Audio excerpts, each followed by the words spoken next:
বন্ধুরা, এই ভিডিওতে আমরা রাজা হর্ষবর্ধনের রাজত্বকাল সম্পর্কিত গুরুত্বপূর্ণ এমসিকিউ গুলো নিয়ে আলোচনা করব। হর্ষবর্ধন একটা গুরুত্বপূর্ণ যে অ্যানসিয়েন্ট ইন্ডিয়ান হিস্ট্রি রয়েছে তার পার্ট। তাই চলো আর কথা না বাড়িয়ে আজকে সেশনটা আমরা শুরু করি। প্রথম প্রশ্ন, হর্ষবর্ধন কোন রাজবংশের সম্রাট ছিলেন? চারটে অপশন দেওয়া আছে, মৌর্য, গুপ্ত, বর্ধন এবং পাল। তো কি হবে সঠিক উত্তর? তো সঠিক উত্তর হবে অপশন নাম্বার সি, বর্ধন রাজবংশ। এই বর্ধন রাজবংশকে পুষ্যবতী বংশও বলা হয়।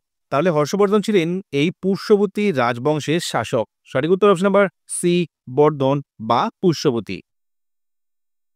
দ্বিতীয় প্রশ্ন, বর্ধন বংশের প্রতিষ্ঠাতা কে ছিলেন? তো যেমনটা আমরা আগেই দেখলাম যে এই বর্ধন বংশকে বলা হয় পুষ্যবতী বংশ, তাই প্রতিষ্ঠাতাও ছিলেন কিন্তু এই পুষ্যবতী। সঠিক উত্তর অপশন নাম্বার ডি, এই পুষ্যবতী বংশের প্রতিষ্ঠাতা ছিলেন কিন্তু এই পুষ্যভূতি। সঠিক উত্তর অপশন নাম্বার ডি। নেক্সট প্রশ্ন, কার মৃত্যুর পর হর্ষ রাজ সিংহাসনে আরোহণ করেন? প্রভাকর বর্ধন, রাজ্যবর্ধন, কুমারগুপ্ত না স্কন্দগুপ্ত? এই প্রশ্নের সঠিক উত্তর হবে option number B, Rajyavardhan. Rajyavardhan ছিলেন হর্ষবর্ধনের দাদা। তার মৃত্যুর পর গৌড়ের সেই সময় শাসক ছিলেন কে? শশাঙ্ক। এই শশাঙ্কের হাতে এই রাজ্যবর্ধনের মৃত্যু হয় এবং তারপরেই সিংহাসনে বসেন এই হর্ষ। আর এই যে দুজন রাজার নাম আমরা দেখছি, কুমারগুপ্ত এবং স্কন্দগুপ্ত, এরা গুপ্ত যুগে এর সম্রাট বা গুপ্ত বংশীয় সম্রাট। 4 নম্বর প্রশ্ন, হর্ষবর্ধনের সাম্রাজ্যের রাজধানী কোথায় ছিল? পাটলিপুত্র, কনৌজ, থানেশ্বর না প্রয়াগ? তো দেখো, এই প্রশ্নের সঠিক উত্তর হবে অপশন বি, কনৌজ। কনৌজে ছিল হর্ষবর্ধনের রাজধানী, কিন্তু তার শুরুয়াতের দিনে হর্ষবর্ধন কিন্তু এই থানেশ্বর থেকে রাজত্ব করেছিলেন। এই থানেশ্বর হরিয়ানাতে অবস্থিত এবং পরবর্তী পর্যায়ে তিনি তার রাজধানীকে শিফট করে নিয়ে চলে আসেন এই কনৌজে, এবং কনৌজে ছিল তার প্রাথমিক ক্যাপিটাল বা রাজধানী। 5 নম্বর প্রশ্ন, হর্ষবর্ধনের রাজত্বকালে কোন চীনা বৌদ্ধ সন্ন্যাসী পরিব্রাজক ভারত সফর করেছিলেন? ভীষণ গুরুত্বপূর্ণ প্রশ্ন, পরীক্ষায় বারবার করে প্রশ্নটা আসে যে কোন চীনা সন্ন্যাসী ভারত সফর করেছিলেন হর্ষবর্ধনের রাজত্বকালে। তো তার নাম ছিল হিউয়েন সাং। সঠিক উত্তর option number C, Hiuen Tsang একজন চীনা বৌদ্ধ পর্যটক ছিলেন, আর তিনি হর্ষবর্ধনের দরবারে এসেছিলেন, এবং না এসেছিলেন, তিনি কিন্তু এখানে 630 খ্রিস্টাব্দ থেকে 644 খ্রিস্টাব্দ প্রায় 15 বছর কিন্তু ভারতে থেকেও ছিলেন। 6 নম্বর প্রশ্ন, হর্ষবর্ধনের রাজত্বকালে হিউয়েন সাং কত বছর ভারতে অবস্থান করেছিলেন? তোমরা পেয়ে গেছি, 630 থেকে 644, প্রায় 15 বছর তিনি কিন্তু ছিলেন। সঠিক উত্তর অপশন নাম্বার সি হয়ে যাবে। 7 নম্বর প্রশ্ন, নালন্দার বিখ্যাত বিশ্ববিদ্যালয়টি কোন রাজার রাজত্বকালে সমৃদ্ধ হয়েছিল?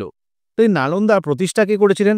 আমি যে গুপ্ত বংশের ভিডিওটা বানিয়েছি সেখানে এই প্রশ্নটা আছে যে নালন্দা বিশ্ববিদ্যালয় কিন্তু প্রতিষ্ঠা করেছিলেন কি, সেটা হচ্ছে কুমারগুপ্ত প্রথম।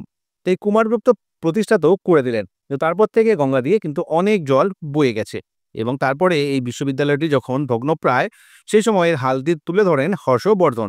সঠিক উত্তর অপশন নাম্বার সি, এই হর্ষবর্ধন রাজত্বকালে কিন্তু নালন্দা বিশ্ববিদ্যালয় আবার কিন্তু তার পুরনো গৌরব ফিরে পায়। 8 নম্বর প্রশ্ন, হর্ষবর্ধন কোথায় একটি ধর্মীয় সমাবেশ আহ্বান করেছিলেন? কোথায় ধর্মীয় সমাবেশ আহ্বান করেছিলেন? তো এটা যেটা হয়েছিল সেটা কিন্তু প্রয়াগে করেছিলেন। অপশন নাম্বার সি, প্রয়াগ মানে হচ্ছে আমাদের অতুনা এলাহাবাদ বা প্রয়াগরাজ যেটা বর্তমানে, সেই প্রয়াগে 643 খ্রিস্টাব্দে প্রয়াগের কিন্তু তিনি একটি ধর্মীয় সমাবেশ আহ্বান করেছিলেন। এবং আরেকটা জিনিস যেটা এই ব্যাপারে উল্লেখযোগ্য সেটা যে 643 খ্রিস্টাব্দে কনৌজে কিন্তু তিনি একটি বিশাল ধর্মীয় সমাবেশ করেন, যার প্রধান উদ্দেশ্য ছিল কিন্তু বৌদ্ধ ধর্মের প্রচার। প্রাথমিক জীবনে হর্ষবর্ধন কিন্তু একজন হিন্দু হলেও পরবর্তী জীবনে কিন্তু তিনি বৌদ্ধ ধর্মকে এমব্রেস করেন, মানে বৌদ্ধ ধর্মকে তিনি অবলম্বন করেন। তাহলে এই প্রশ্নের সঠিক উত্তর কিন্তু হবে অপশন নাম্বার সি, প্রয়াগ। ওকে, ধর্মীয় সমাবেশটা কোথায় আহ্বান করতেন বছরের বছর? সেটা হচ্ছে প্রয়াগে। 9 নম্বর প্রশ্ন, হর্ষবর্ধন কোন চালুক্য শাসকের কাছে পরাজিত হন? খুব গুরুত্বপূর্ণ একটা প্রশ্ন। পুলকেশী 1, 2, বিক্রমাদিত্য না কীর্তিবর্মন? তো কার হাতে হর্ষবর্ধনের পরাজয় হয়? তো হর্ষবর্ধন একজন তোমার ভালো সুশাসক হওয়ার পাশাপাশি একজন দক্ষ যোদ্ধাও ছিলেন, কিন্তু চালুক্যরাজ দ্বিতীয় পুলকেশীর হাতে তার পরাজয় হয়। সঠিক উত্তর অপশন নাম্বার বি, কি নাম? এ হচ্ছে চালুক্য বংশের রাজা। চালুক্য বংশের রাজা দ্বিতীয় পুলকেশীর হাতে কিন্তু হর্ষবর্ধনের পরাজয় হয়। 10 নম্বর প্রশ্ন, কোন চালুক্য রাজা হর্ষবর্ধনকে সকলোত্তর পথ নাম বলে অভিহিত করেন? যদিও এই চালুক্যরাজ পুলকেশী দ্বিতীয়র হাতে হর্ষবর্ধনের পরাজয় হয়, তবুও কিন্তু এই চালুক্যরাজ পুলকেশী দ্বিতীয় হর্ষবর্ধনকে সকলোত্তর পথনাম বলে তিনি অভিহিত করেন। তাহলে এই প্রশ্নের সঠিক উত্তর আসলে বি হবে, পুলকেশী দ্বিতীয়। এবার আমরা নেক্সট প্রশ্নে চলে আসছি। এই যুদ্ধটা হয়েছিল নর্মদার তীরে। 11 নম্বর প্রশ্ন, তার মানে মধ্যপ্রদেশ পর্যন্ত কিন্তু এর বিস্তৃতি ছিল হর্ষবর্ধনের। মূলত নর্থ ইন্ডিয়া আর নর্থ ওয়েস্ট ইন্ডিয়াতে কিন্তু হর্ষবর্ধনের রাজত্বটা সীমাবদ্ধ ছিল। 11 নম্বর প্রশ্ন, হর্ষবর্ধন কোন ধর্মের পৃষ্ঠপোষক ছিলেন? তো যেমনটা আমরা আগেই আলোচনা করলাম যে তিনি হিন্দু ধর্মের পাশাপাশি বৌদ্ধ ধর্মের পৃষ্ঠপোষকতাও কিন্তু করতেন। প্রাথমিক জীবনে তিনি একজন হিন্দু হলেও পরবর্তী জীবনে তিনি কিন্তু বৌদ্ধ ধর্ম গ্রহণ করেন। সঠিক উত্তর অপশন নম্বর ডি। 12 নম্বর প্রশ্ন, নিম্নলিখিত কোন সাহিত্যকর্মটি হর্ষবর্ধনের লেখা?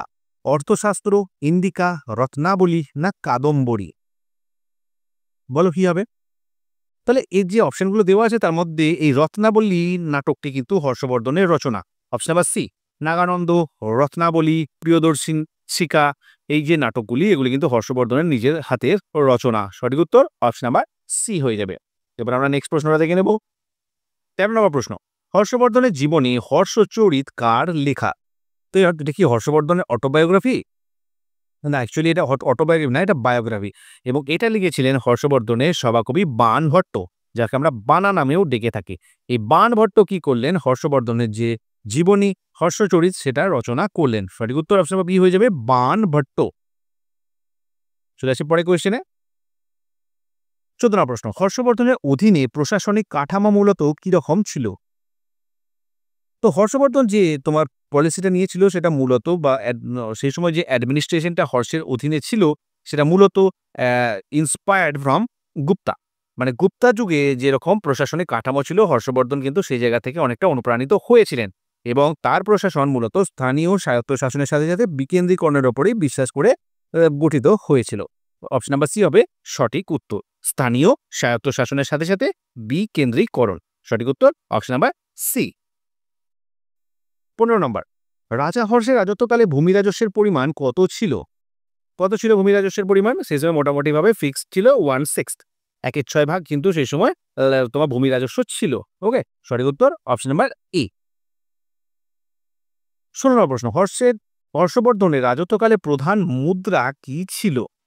দেখি বলতো এর উত্তরটা কি হবে? প্রধান মুদ্রা কি ছিল হর্ষবর্ধনের রাজত্বকালে? তো এই যে হর্ষবর্ধন রাজত্বকাল ছিল সে সময় সবচেয়ে বেশি প্রচলিত মুদ্রা ছিল কিন্তু দ্রাচমা বা ড্রাকমা।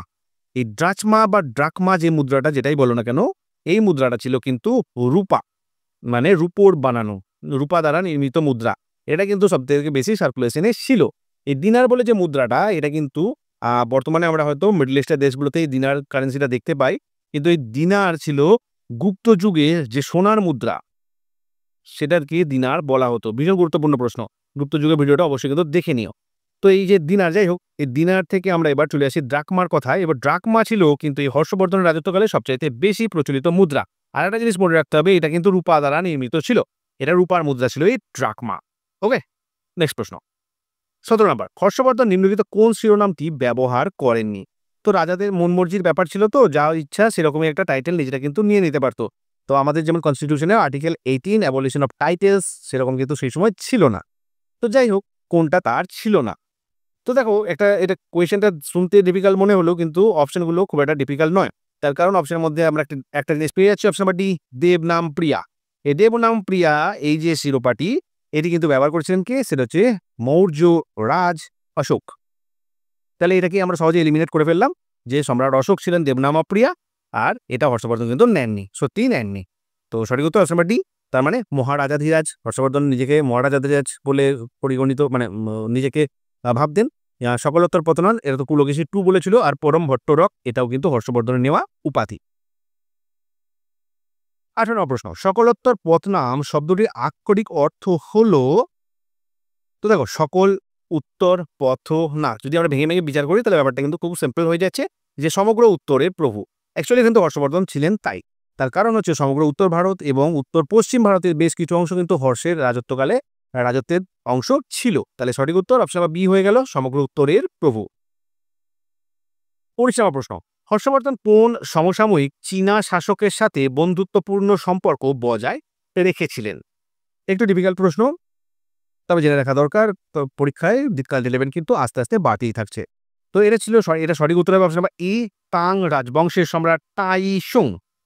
তাইশুং, ওকে, তাং রাজবংশের সম্রাট তাইশুং। সঠিক উত্তর অপশন নাম্বার এ হবে। ওকে, মুখস্থ করা যায় কোনো উপায় আমি তো দেখছি না। 20 নম্বর প্রশ্ন, বাঁশকেরা শিলালিপিতে হর্ষের সম্পর্কে কি লেখা রয়েছে? তো দেখো, এই লিপিগুলো থেকে বিভিন্ন ঘটনা আমরা জানতে পারি। তো এই বাঁশখেড়া যে শিলালিপিটি, সেটিকে ধরে নেওয়া হয় বা ঐতিহাসিকরা সেটা মনে করেন যে সেটা হর্ষের নিজের হাতের লেখা। তাই এটা তার ওন হ্যান্ডরাইটিং এবং সেখানে তার স্বাক্ষর রয়েছে, তাই এটা বিশেষভাবে গুরুত্বপূর্ণ। ওকে, বাঁশখেড়া শিলালিপি। 21 নম্বর প্রশ্ন, হর্ষের প্রশাসন অনুপ্রাণিত হয়েছিল। তো একটু আগে আমরা আলোচনা করছিলাম যে হর্ষের সময়কার যে প্রশাসন ছিল সেটা কিন্তু গুপ্ত প্রশাসনের অনুপ্রেরণায় গড়ে উঠেছিল। সঠিক উত্তর সবই গুপ্ত প্রশাসন। গুপ্ত যুগে প্রশাসনিক ব্যবস্থা যেরকম ছিল, হর্ষের প্রশাসন ব্যবস্থাও মূলত সেরকমই ছিল। 22 নম্বর প্রশ্ন, হর্ষের রাজত্বকাল মোটামুটিভাবে বলা হয় কত থেকে কত সাল পর্যন্ত? তো মোটামুটিভাবে 41 বছর রাজত্ব করেছিলেন এই হর্ষবর্ধন। তিনি 606 থেকে 647 খ্রিস্টাব্দ পর্যন্ত রাজত্ব করেছিলেন। সঠিক উত্তর অপশন নাম্বার বি। তার পরবর্তীকালে ভারতে সেরকমভাবে কোনো সেন্ট্রালাইজড ক্ষমতা কিন্তু গড়ে ওঠেনি। 23 নম্বর প্রশ্ন, হর্ষবর্ধন তার রাজত্বের প্রাথমিক বছরগুলিতে কোন ধর্মের অনুসারী ছিলেন? বলো, গুরুত্বপূর্ণ প্রশ্ন। তো দেখো বন্ধুরা, এই প্রশ্নটা সঠিক উত্তর কিন্তু হয়ে যাবে হিন্দু ধর্ম। প্রাথমিক জীবনে তিনি ছিলেন কিন্তু হিন্দু ধর্মের অনুসারী। পরবর্তী জীবনে তিনি কি গ্রহণ করেন? তিনি বৌদ্ধ ধর্ম গ্রহণ করেন। সঠিক উত্তর তাহলে অপশন নাম্বার ই হয়ে যাবে, তাই তো? নাও, চলে এসছে সেই প্রশ্ন যেটা আমরা এক্ষুনি আলোচনা করলাম, যে পরবর্তী জীবনে তিনি কোন ধর্ম গ্রহণ করেন। সেটা হচ্ছে তিনি বৌদ্ধ ধর্ম গ্রহণ করেন। ওকে, সঠিক উত্তর অপশন নাম্বার বি। এবং হিউয়েল সাং এর একটা যথেষ্ট প্রভাব ছিল তা এই বৌদ্ধ ধর্মে কনভার্সনের পিছনে। হিউয়েল সাং অনেকদিন, প্রায় 15 বছর হর্ষের রাজত্বকালে ছিলেন। 25 নম্বর প্রশ্ন, হর্ষের কর্মকর্তাদের জমি অনুদানের নাম কি ছিল? মানে হর্ষের সময়তেও কিন্তু তার যে কর্মচারীরা ছিল, মূলত উচ্চপদস্থ যারা কর্মচারী ছিল, তাদেরকে জমি অনুদানে দেওয়া হতো। তো সেই জিনিসটাকে কি বলা হতো? তো সেই জিনিসটাকে বলা হতো সনদ। অপশন নাম্বার ডি, সনদ বলা হতো। হর্ষের আমলে কর্মকর্তাদের জমি অনুদানকে বলা হতো সনদ। সঠিক উত্তর অপশন নাম্বার ডি। তো বন্ধুরা, এই ছিল আজকে আমাদের আলোচনার বিষয়বস্তু। ভিডিওটা কেমন লাগলো অবশ্যই কমেন্ট করে জানিও। যদি ভিডিওটা ভালো লাগে লাইক করে দিও, বন্ধুদের সাথে শেয়ার করে দিও। আর চ্যানেলটা কোনো সাবস্ক্রাইব না করে থাকলে অবশ্যই কিন্তু সাবস্ক্রাইব করে নিও। পরের ভিডিওটা আসছে আমাদের মৌর্য বংশের উপর।